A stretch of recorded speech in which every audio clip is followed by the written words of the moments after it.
Madame, Monsieur, bonjour, bienvenue sur le plateau de la vie des diocèses. Nous accueillons aujourd'hui Monseigneur Jean-Paul Guching. Monseigneur, bonjour. Bonjour. Voilà, vous êtes évêque de Verdun depuis 2 ans maintenant. C'est donc votre 3e rentrée. Tout à fait. Nous parlerons pendant cette émission du centenaire de la Première Guerre mondiale, Oui. également de votre lettre pastorale que vous avez envoyée à tous les chrétiens de la Meuse, où vous évoquez la question de l'école catholique notamment, ainsi que des pôles d'évangélisation, des pôles missionnaires, et nous parlerons évidemment de l'actualité de votre diocèse. Et pour commencer, je vous propose de regarder ce reportage au cœur du sanctuaire de Douaumont, l'ossuaire de Douaumont, dont vous êtes d'ailleurs le président, Oui. car c'était votre prédécesseur qui l'avait fondé. Tout à fait. Voilà. Monseigneur Ginisti. Monseigneur Ginisti, exactement. Et je vous propose donc de regarder ce reportage de Benjamin Vincent. Les arbres ont repoussé, mais la terre est encore meurtrie par les millions d'obus tombés ici en 1916. Nous sommes sur la crête de Thiaumont, où la bataille de Verdun a le plus tué, là où aujourd'hui se dresse l'imposant ossuaire de Douaumont, où reposent 130 000 soldats français et allemands. Après l'armistice, Monseigneur Charles Ginisti, évêque de Verdun, que l'on a appelé l'évêque des soldats, réalise l'atrocité de cette bataille d'artillerie. Dès 1919, Monseigneur Ginisti, alors évêque de Verdun, monte sur les champs de bataille de Verdun et découvre cette effroyable boucherie qui est ce champ de bataille. Il y a plein de corps épars et il veut en fait donner une sépulture digne à tous ces morts et notamment à tous ces inconnus. Donc il décide de faire un monument pour tous ces soldats inconnus, français et allemands. Il lance une souscription internationale avec le maréchal Pétain et a les fonds pour construire ce monument, donc qui débute dès 1920 et qui sera fini en 1932.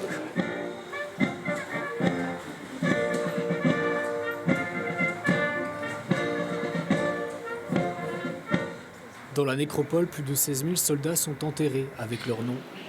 Mais dans l'ossuaire, ce sont des noms de lieux qui ornent les tombeaux, pour autant de charniers, comme l'évoque le rouge sang des vitraux. Il y a quand même 300 000 morts dans cette bataille et beaucoup d'inconnus. Vous avez ici 130 000 inconnus dans cet ossuaire, mais vous avez entre 80 et 90 000 personnes qui sont encore en terre autour de nous. Régulièrement, des ossements sont retrouvés et beaucoup sont encore enfouis dans les 15 000 hectares de forêt autour de l'ossuaire. Alors on vient ici pour se souvenir et se recueillir. Les personnes qui viennent sur le champ de bataille le sont comme des touristes, mais quand ils arrivent très souvent à l'ossuaire, ils deviennent pèlerins.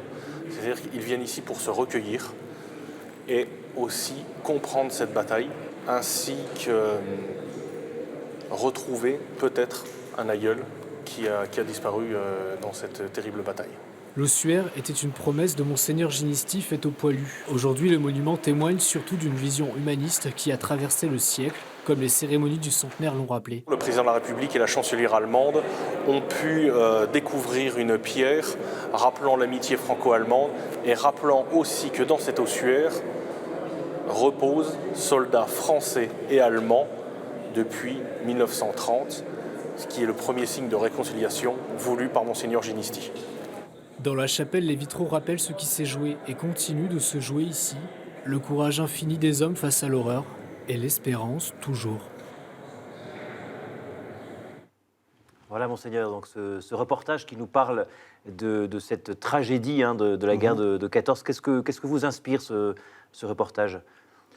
Tout d'abord, du respect et la mémoire.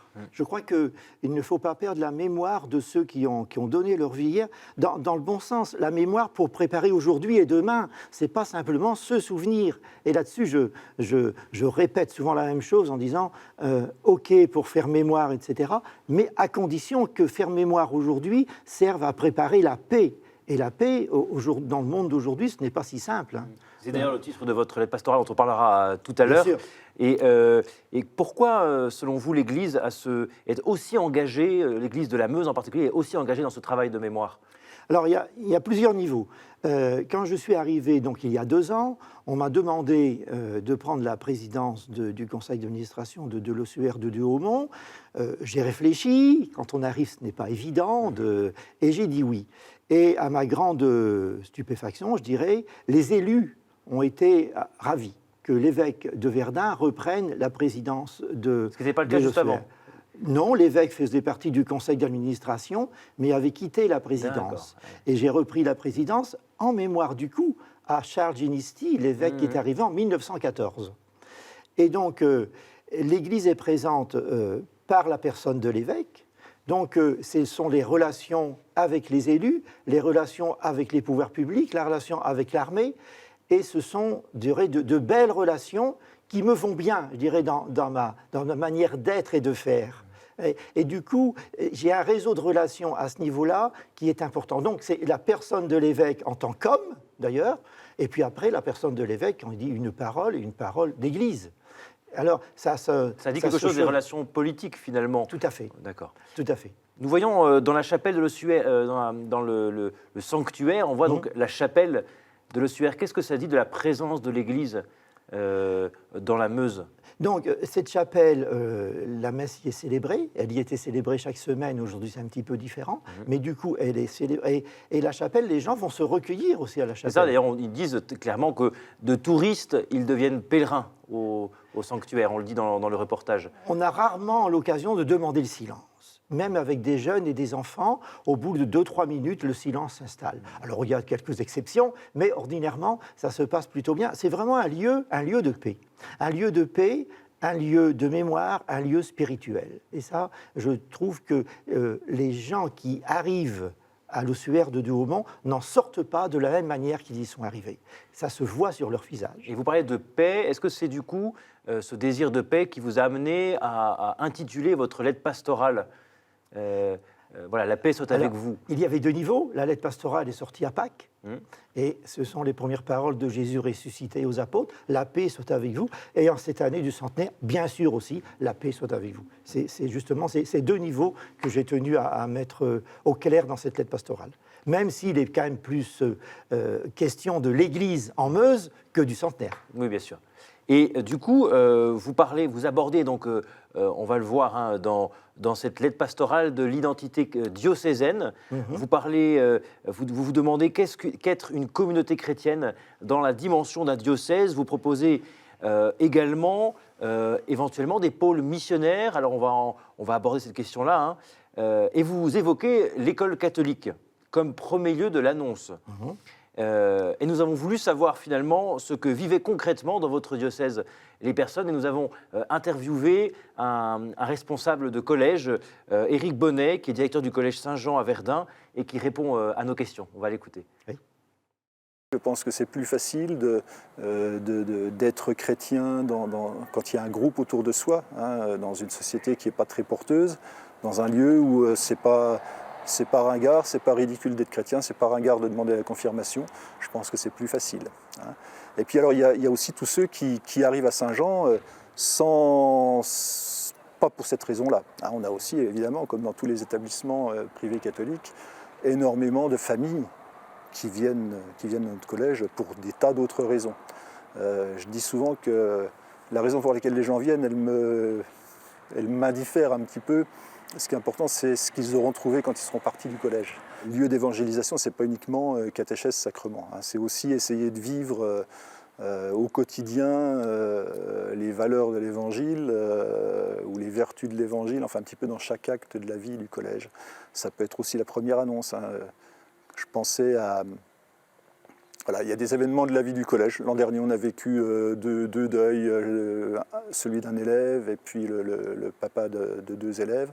Ben voilà, c'est profiter de ces occasions-là aussi pour pouvoir parler de ce que ça représente pour les chrétiens. Ça peut être proposer aux camarades d'aller à l'enterrement. Et pour certains jeunes, c'est la première fois qu'ils mettent les pieds dans une église ou qu'ils vivent ce genre de choses. Depuis pratiquement 10 ans, on a des baptêmes tous les ans, des élèves qui demandent le baptême.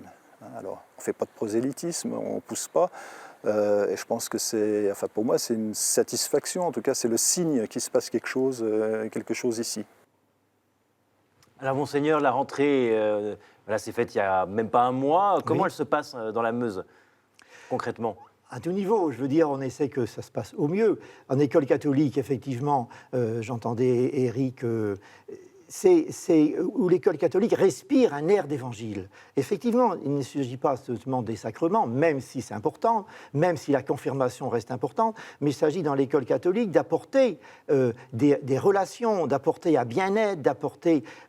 regardons Jésus vivre dans l'Évangile et vivons pareil dans l'école catholique. Voilà. Moi, je me dis, c'est au ras des pâquerettes, quelque part, que se vivent les choses. Hein. Accueillons les enfants, accueillons les parents, aussi les professeurs, pour que chacun fasse son chemin. Il n'y a pas de chemin préconçu, il y a chacun avec sa vie, avec son chemin, mais aussi en l'accompagnant. Et je crois que les responsables de l'école catholique ont à accompagner les uns et les autres sur ce chemin qui peut être un chemin de foi, une redécouverte de l'Évangile, parler de Jésus.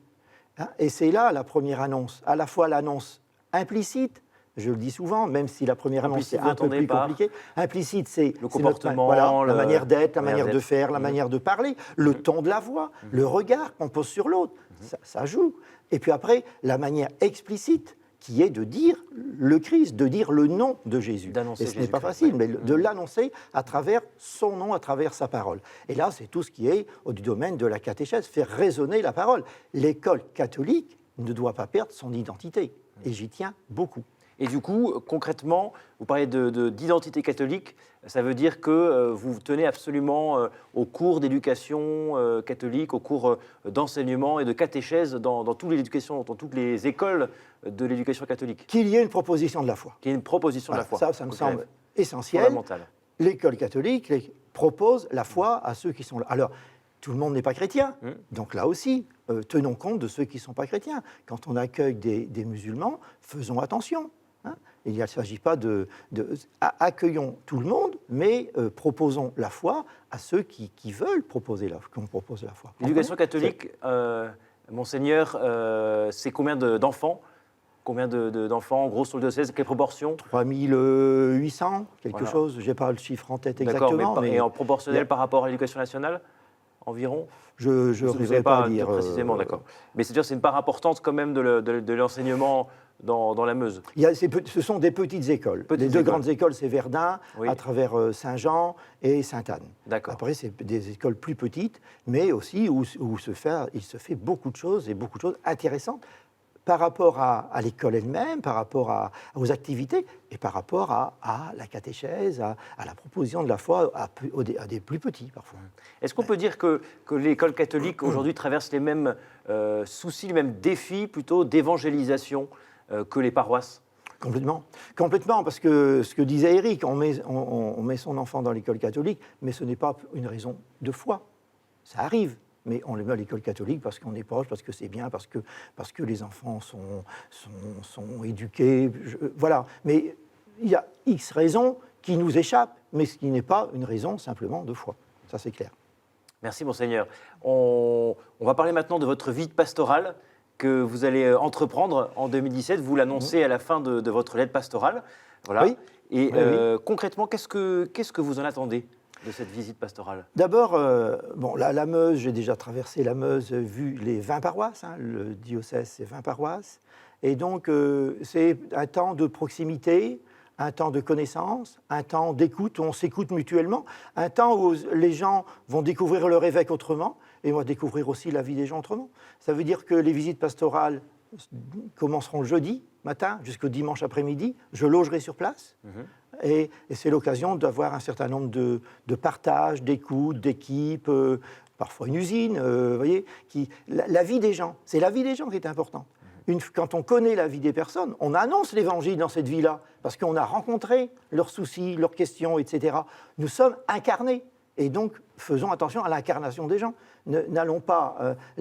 l'évangile s'annonce dans l'incarnation des gens qui sont là.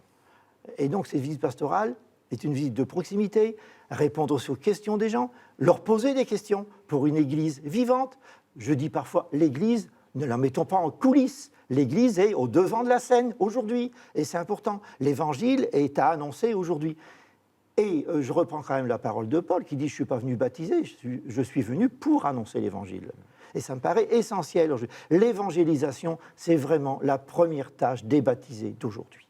Vous voyez, c'est vrai que l'Eucharistie fait l'Église, Et en même temps, aujourd'hui, l'Eucharistie nous aide à évangéliser le terrain où nous sommes, où nous habitons. Et l'évangélisation, elle commence à évangéliser son voisin, la route à traverser pour aller rencontrer l'autre. Ça, c'est compliqué. Ça, c'est compliqué. Votre visite, vous la ferez sur toute l'année 2017 ? Ah non, Vous allez ça continuer, prendra évidemment, Parce que la visite des paroisses, après Vous la avez combien visite... de paroisses 20 paroisses. La visite au mouvement, la visite au service diocésain, et en 2018, la visite à l'école catholique. Alors, on verra comment tout ça va se faire, mais je tiens à faire une visite pastorale à l'école catholique, au sein des différents établissements, qui peut se faire sur une semaine, par exemple. Voilà. Parlons, si vous voulez bien, maintenant des vocations.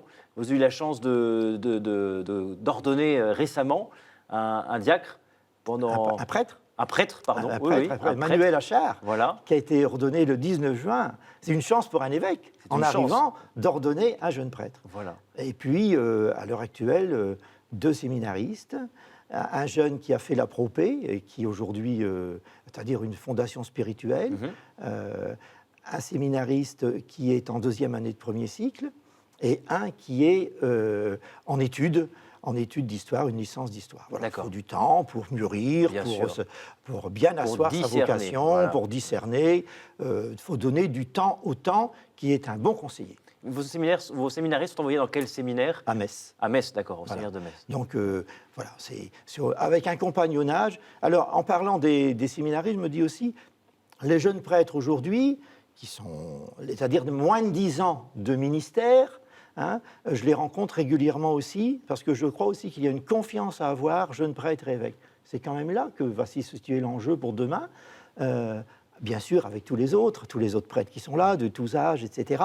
Mais c'est ensemble qu'on construit l'Église aujourd'hui, et un jeune qui s'engage aujourd'hui se dit, comment dans 10 ans, quelle Église ? Exactement. Voilà, ça c'est quand même une grosse question. Alors, quand je dis que l'Église dans 10 ans ne sera plus la même qu'aujourd'hui, on me demande comment, et là je suis un peu piégé parce que j'ai du mal à dire comment. Ce que je sais, c'est qu'une Église est en évolution, comme le monde est en évolution. Et vous souleviez quand même la proposition de pôle missionnaire. Qu'est-ce que vous entendez par cette idée de pôle missionnaire ? Alors, le mot pôle, c'est un mot qui est dit dans la lettre pastorale. Ce mot ne restera peut-être pas, si vous voulez. Ce que je crois Qu'est-ce que vous voulez dire, en fait, finalement ? C'est que je crois que la paroisse en tant que telle, même si nous gardons la paroisse, qui est un lieu important, parce que si nous perdons la paroisse, nous perdrons les plus pauvres. L'ancrage auprès des plus pauvres. Donc, la paroisse est importante, mais je crois aussi que la paroisse ne peut plus à elle seule être un lieu assez nourrissant. Et je crois qu'il faudrait qu'au cœur de plusieurs paroisses, on ait alors un pôle ou un lieu, où je ne sais trop dire la dénomination, mais qui donne assez de sens et de nourriture aux chrétiens qui sont là. Vous voyez, si 2-3 paroisses se mettent ensemble pour avoir un lieu missionnaire important de ressourcement, ça me paraît important. Alors, aujourd'hui, j'en suis dans le domaine du questionnement que j'ai partagé avec les prêtres, et nous y réfléchissons. Bon, nous verrons bien. Ça pourrait être un lieu dans lequel il y aurait des différentes propositions d'enseignement, de catéchèse, d'accueil. Oui, d'accueil, de rencontres, etc., qui dépasseraient la paroisse, qui seraient sur un certain nombre. Alors aujourd'hui, on appelle ça des doyennés, mais demain, ça peut être des secteurs missionnaires, un pôle missionnaire, que sais-je, la dénomination, peu importe. L'essentiel, c'est d'installer un lieu où il se vit quelque chose d'important. D'accord, très bien. On va parler maintenant des JMJ. Vous étiez au JMJ avec les jeunes du diocèse. Oui. Comment ça s'est passé ? Racontez-nous. Un beau lieu, belle rencontre avec les jeunes. Belle rencontre parce que c'est l'occasion, moi aussi, que je rencontre des jeunes et que rencontre leur évêque et autrement, et d'une manière naturelle, tranquille, à travers des chants, des jeux. Enfin, vous voyez, quoi. Vous êtes resté combien de temps, du coup, au JMJ ? Vous êtes parti pour la semaine ? Nous sommes partis du 18 juillet au 3 août. Ah oui, d'accord. On a vécu tout ce temps-là avec eux, et c'était un beau moment. Enfin, pour moi, c'était un beau moment de rencontrer ces jeunes, de discuter avec eux de leur vie. Et en Meuse, les jeunes ne restent pas. Voilà, c'est ça. Il n'y a pas d'enseignement supérieur. Il n'y a pas d'enseignement supérieur. Donc tout ça, c'est. Ils vont vers quelle ville, du coup, pour leur formation ? Nancy, c'est Metz. Voilà. Donc après, ils reviennent, mais comprenez, le cheminement avec des jeunes de 18 et plus est épisodique. Mais ce n'est pas grave, c'est la vie d'aujourd'hui. Donc il faut accueillir la vie d'aujourd'hui et faire avec. Voilà. Très bien. Mais je crois que ces JMJ peut être aussi un tremplin pour continuer un cheminement. Vous aurez l'occasion le week-end prochain de vivre le jubilé des catéchistes. Qu'est-ce que vous allez vivre avec ces catéchistes? Donc il y a 2 catéchistes de la Meuse de partis à Rome, d'envoyés à Rome, et il y a un rassemblement toute la journée des enfants et des catéchistes pour un temps de rencontre avec l'évêque au début d'après-midi et un temps aussi de dialogue, de ressourcement. Je crois que c'est important aussi ça, avec différentes clés, la clé histoire peut-être, la clé annonce, la clé célébration, la clé service, vous voyez, et qui peut donner aussi un... Donc c'est toute la journée, un beau temps, je crois, qui peut être intéressant pour rassembler les enfants, pour rassembler les catéchistes, et puis pour rassembler aussi des parents. Et quelles sont vos dates, l'actualité du diocèse? Quelles sont les prochaines dates qui vont se vivre les semaines, les mois qui viennent?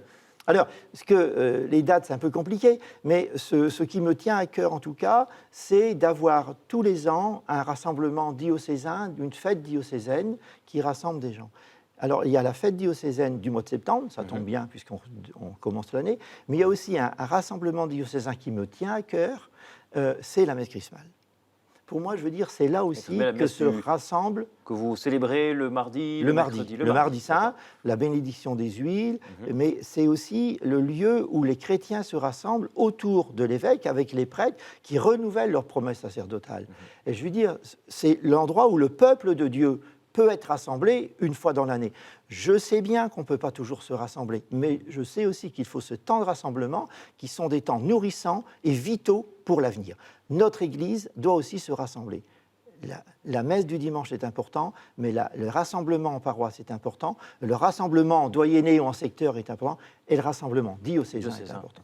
Et personnellement, je voudrais retisser, mais ça se vit, il y a des choses qui se vivent bien en Meuse, retisser une dimension diocésaine plus importante, d'un diocèse qui fait moins de 200 000 habitants. Moins de 200 000 habitants. Merci Monseigneur. Je vous propose de passer maintenant à l'habituelle minute culturelle. Je vais vous demander de nous parler de vous plus particulièrement. En quelques mots, une date à retenir pour les prochains mois, une date. Le 21 septembre, la date de mon ordination. Et puis des dates... dans quelques jours. Voilà, dans quelques jours. Et puis d'autres dates qui viendront, qui m'échappent aujourd'hui. Voilà. Une invitation culturelle à découvrir un lieu, une exposition ou une œuvre d'art. Alors, découvrir... la cathédrale est un lieu clé, je pense. Et là aussi, je veux dire... qui est l'église mère, la cathédrale de toute cathédrale, je crois qu'il a redonné aussi un peu de vie à cette cathédrale de Verdun. Je ne dis pas qu'elle ne vivait pas, je dis qu'aujourd'hui, c'est important qu'elle soit plus symbolique dans la tête des chrétiens. D'autant plus en ce centenaire de la guerre de centenaire où elle a vécu quand même... Oui, alors il y a la cathédrale, alors le haut lieu culturel à Verdun, c'est l'ossuaire du Haumont, mais qui est un lieu culturel, d'accord ? Le lieu culturel, je miserais davantage sur la cathédrale. Merci. Un lieu où vous aimez prier, où vous aimez vous ressourcer? Alors, je vais souvent à Douaumont quand même, pour différentes choses, et j'aime bien m'arrêter, parce que c'est un lieu important. Et puis, un autre lieu aussi où j'aime bien aller, c'est au cœur du diocèse, où les chrétiens, les prêtres se rassemblent. Si vous voulez, c'est le lieu de rencontre, de réunion. Ça s'appelle Benoît de Vaux, qui est un lieu marial dans la Meuse, où les gens viennent régulièrement, toutes les semaines, il se passe quelque chose. Tous les jours même, en accueillant les gens qui veulent y dormir, etc. Donc c'est vraiment un beau lieu, et là aussi c'est un lieu nourrissant. À Benoît de Vaux. Bon. Benoît de Vaux. Merci beaucoup, Monseigneur. Au cœur du diocèse. Voilà. Monseigneur, merci beaucoup d'avoir répondu à nos questions. Voilà, merci de votre invitation, et puis j'ai envie de vous dire à bientôt. À bientôt. Merci, Monseigneur. Madame, Monsieur, voilà, c'était notre émission La vie des diocèses. Nous vous remercions de votre fidélité à cette émission. Vous pouvez retrouver en bas de votre écran le site du diocèse. Vous pouvez retrouver toute l'actualité du diocèse de la Meuse, diocèse de Verdun. Vous retrouvez également cette émission sur ktotv.com, comme toujours.